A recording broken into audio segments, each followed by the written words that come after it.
Educators diary में आप सब लोगों का एक बार फिर से बहुत बहुत स्वागत है।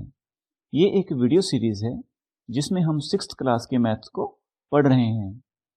हमने स्टार्ट किया है चैप्टर 1 जिसका नाम है नोइंग अबाउट नंबर्स। ये इस वीडियो सीरीज़ का सेकंड लेक्चर है।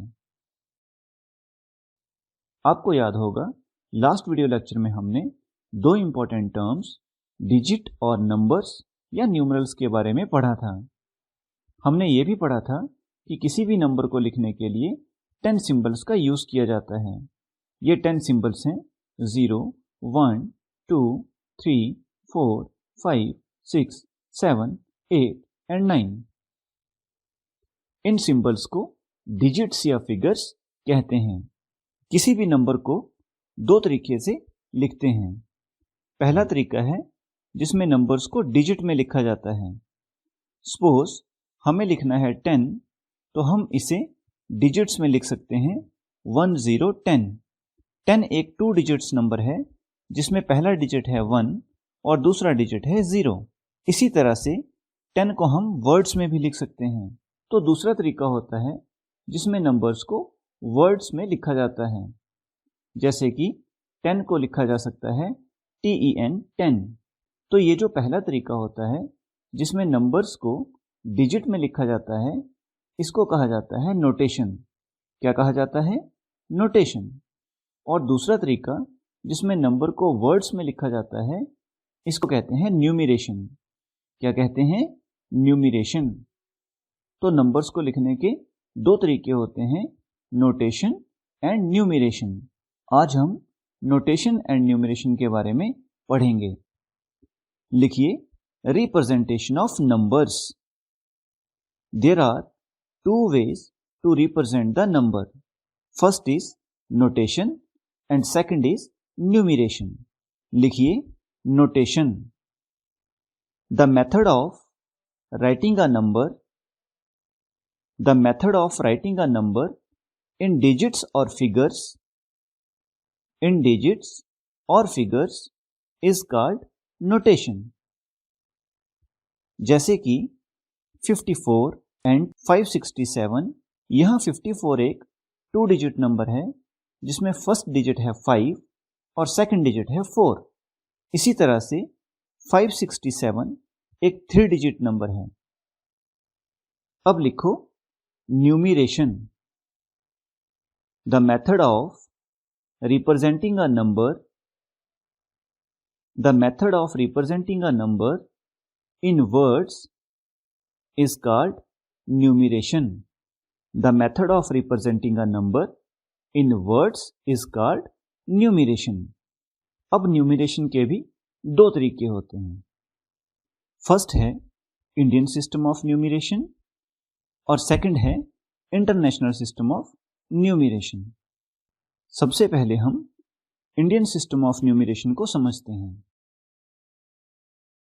इंडियन सिस्टम ऑफ न्यूमरेशन को वैदिक नंबरिंग सिस्टम से लिया गया है। इसको हम बेस 10 सिस्टम ऑफ न्यूमरेशन भी कहते हैं और 10 को कंपैरिजन पॉइंट कहा जाता है। कंपैरिजन पॉइंट क्या होता है ये हम आगे चलकर पढ़ेंगे। तो लिखिए Indian system of numeration. Indian system of numeration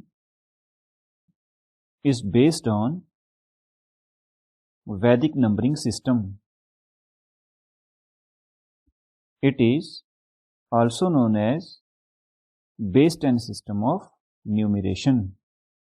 Indian system of numeration में नंबर्स को इंडियन प्लेस वैल्यू चार्ट के अकॉर्डिंग रिप्रेजेंट किया जाता है। अब हम इंडियन प्लेस वैल्यू चार्ट को सीखते हैं। इंडियन प्लेस वैल्यू चार्ट के अकॉर्डिंग नंबर्स को 4 पार्ट्स में स्प्लिट किया जाता है। इन 4 पार्ट्स को ग्रुप्स या पीरियड्स कहते हैं। तो इंडियन प्लेस वैल्यू चार्ट में कितने ग्रुप्स होते हैं? 4।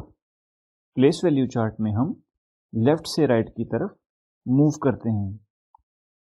एक्सट्रीम राइट में फर्स्ट ग्रुप को वंस, सेकंड ग्रुप को थाउजेंड्स, थर्ड ग्रुप को लैक्स तथा फोर्थ ग्रुप को करोड्स पीरियड कहते हैं। तो इंडियन प्लेस वैल्यू चार्ट में कितने ग्रुप्स होते हैं?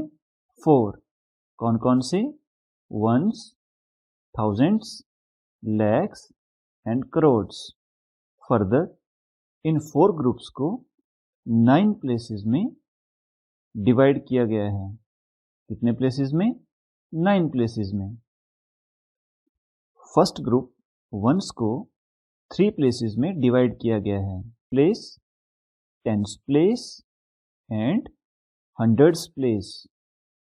सेकंड ग्रुप थाउजेंड में 2 प्लेसेस होते हैं, थाउजेंड्स एंड 10,000s।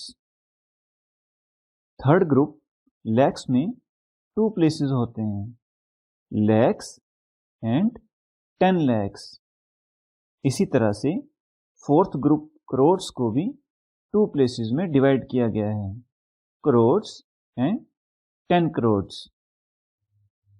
तो एक्सट्रीम राइट के 3 places unit, tens and hundred मिलकर कौन सा पीरियड बनाते हैं? Ones period. Next 2 places thousands and 10,000s मिलकर थाउजेंड्स पीरियड बनाते हैं। Similarly next 2 places lakhs and 10 lakhs मिलकर लैक्स पीरियड बनाते हैं। और लास्ट के 2 प्लेसेस करोड्स एंड 10 करोड्स मिलकर करोड्स पीरियड बनाते हैं। इंडियन प्लेस वैल्यू चार्ट में हर एक प्लेस का एक अपना वैल्यू होता है। इसको हम प्लेस वैल्यू या पोजीशन वैल्यू कहते हैं। फॉर एग्जांपल यूनिट प्लेस का प्लेस वैल्यू होता है 1 और टेंस प्लेस का प्लेस वैल्यू होता है 10।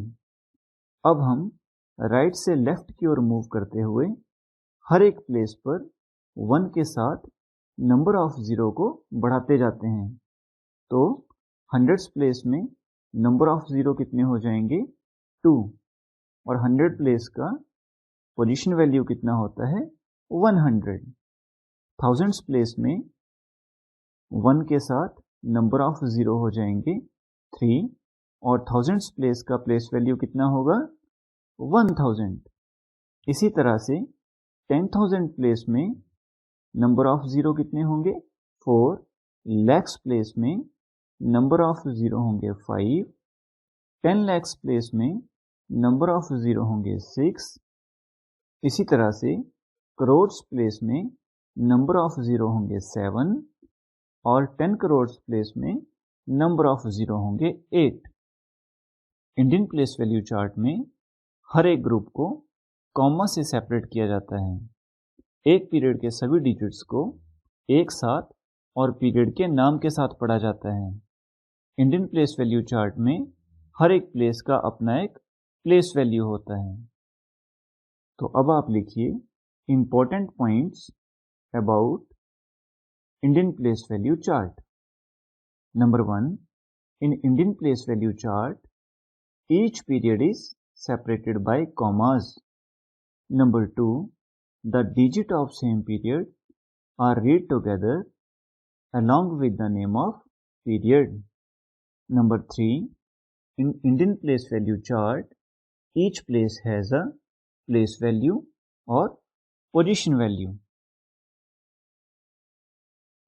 हमारा नेक्स्ट टॉपिक है place value and face value of digits in a number. किसी भी नंबर का फेस वैल्यू वो नंबर इटसेल्फ होता है।